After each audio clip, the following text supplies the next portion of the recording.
Repair Clinic encourages you to perform this procedure safely. In this video, we will show one or more of these icons to alert you when to use caution. As with any repair, be sure you unplug the appliance before beginning.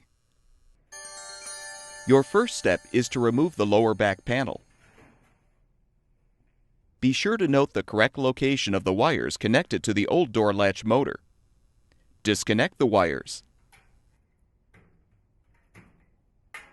Now, remove the mounting screws and detach the old latch motor from the latch bar. Install the new door latch motor by hooking it onto the latch bar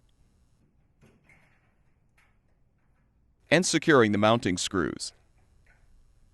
Reattach the wires.